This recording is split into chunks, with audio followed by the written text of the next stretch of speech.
Speaking from an intimacy point of view, there are a couple of guidelines that you need to understand. And this is from both perspectives.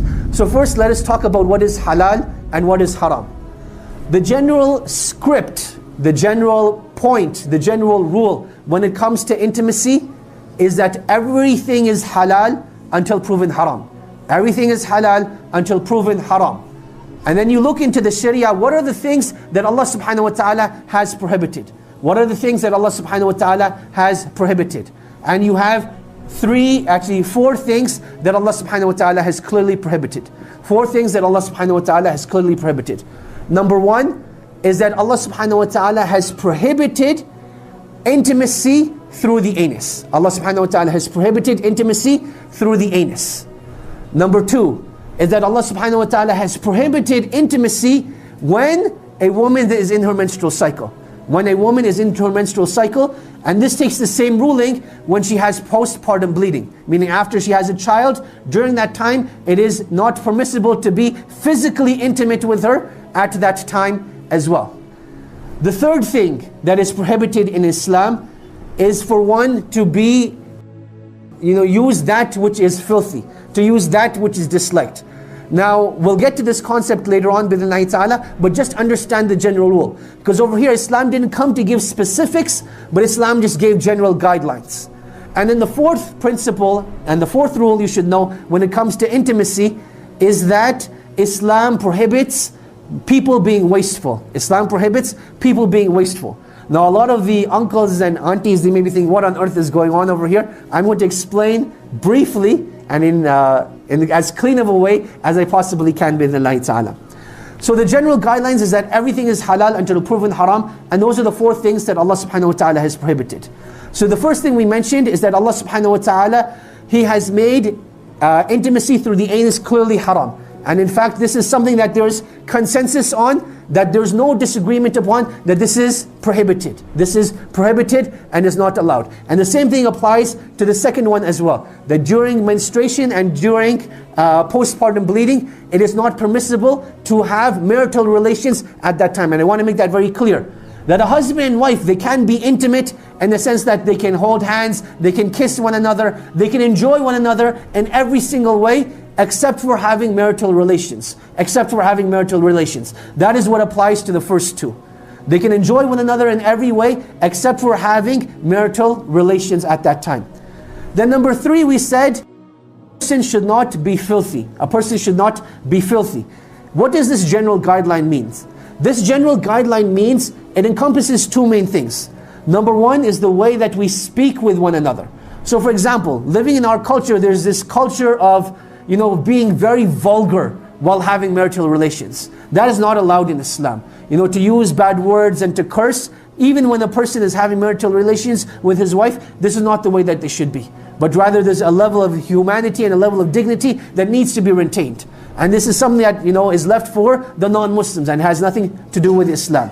And you'll notice that, you'll come to see this, that this is like one of the diseases of like watching pornography, is that you start developing cultures of intimacy that are not allowed in Islam. And then you view it so many times that a person starts to think that, this is the way marital intimacy is meant to be. This is the way that marital intimacy is meant to be. Related to this third point, this third principle as well, is that one should not be filthy. So you will notice that again in Western culture, they'll use a whole bunch of products that are not, for the lack of better words, hygienic. They're things that are not hygienic. I'm not going to educate you about them if you don't know what they are. If you know what they are, seek refuge from Allah that you never find someone who wants these sort of things. So those are the sort of things you have to avoid. Then the fourth thing is that you're not meant to be wasteful. And this is something that you'll find in the books of old, that certain things that you're allowed to use in intimacy, certain things that you're not allowed to use in intimacy.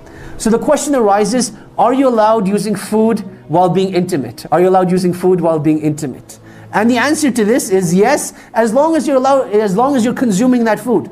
So for example, I'm going to throw out names of foods, you figure out what to do with them. So when you talk about like chocolate sauce, you talk about whipped cream, you talk about those sort of things. These are things that you're allowed to use. These are things that you're allowed to use. But at the same time, a person should not be wasteful. A person should not just use these things and then throw these things away.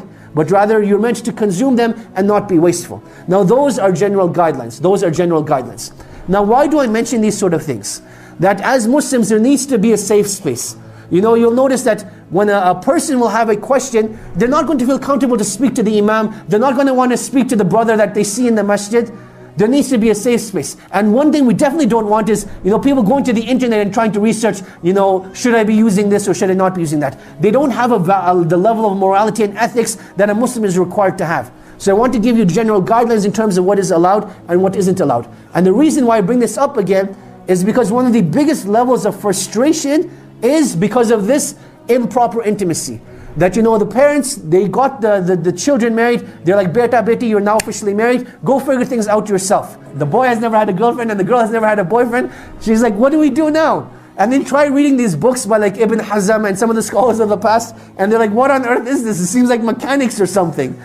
And it's very difficult. And that's why this needs to be discussed with our up and coming, teenagers and young adults that are getting married in a halal and in a mature manner. So those are the guidelines. Now, in terms of actual intimacy itself, I want to explain the difference between intimacy between a man and a woman. From a man, if we understand what we said about him, he is very goal-oriented, right? He's very goal-oriented, whereas a woman is very experience-oriented. So for a man, it's about doing the task and finishing the task, and that is what will give him the greatest amount of pleasure, and he will be done. Whereas for a woman's perspective, it's not about completion, but rather it's about the experience itself. And this is what I want to share, a very important difference over here. That there will be, for a husband and wife, when they get married, there will be a time where a man will need to fulfill his urge. A man will need to fulfill his urge, and a woman will be like, what? Let us go out for dinner first. Let us light some candles. Let us, put on some nasheeds. And the man is like, on the outside he's being polite, but on the inside he's like, this is not what I need right now. I've just gone through some major fitna, something happened, and I need to fulfill my urge. A woman needs to recognize that at that time he's not in the mood for an intimate experience, he just needs to fulfill his urge. At the same time, from a man's perspective, he cannot be greedy and selfish and think that this is the way intimacy is always going to be. There's a time to take, but there's also a time to give. So from time to time, yes, you will have to fulfill your urges, but at the same time, you'll want to make sure that you're giving back to your spouse as well. You'll want to make sure that you're giving back to your spouse as well. And this is something that you will learn to discuss with one another, experience with one another, and grow with one another. And I cannot emphasize enough the importance of communicating over here. That a lot of times, a husband and wife, they'll be having problems in their intimacy, but they're like, what? It's going to stay in the dark. We're not going to discuss it. We're not going to do anything about it. We'll just continue living as it is. But a breaking point eventually comes and nothing gets solved and the relationship eventually breaks down. So it's very important that a husband and wife, they agree amongst themselves that, what? We may not know anything about intimacy coming into the marriage, but now that we're married, Allah has made us halal for one another. Let us enjoy this experience. Let us enjoy this experience and let us learn about it as well. So if there's something that you like, tell your spouse about it. If there's something that you dislike, tell your spouse about it. Rather than holding those feelings inside and repressing those emotions, deal with them up front, and it makes things a lot easier. Rather than leaving your spouse to guess, what does my spouse like, what does my spouse not dislike, be open about it, be frank about it, but be, ethical and moral about it as well. That there's no need for vulgar descriptions, and be, sane and humane, and speak about it in a mature manner.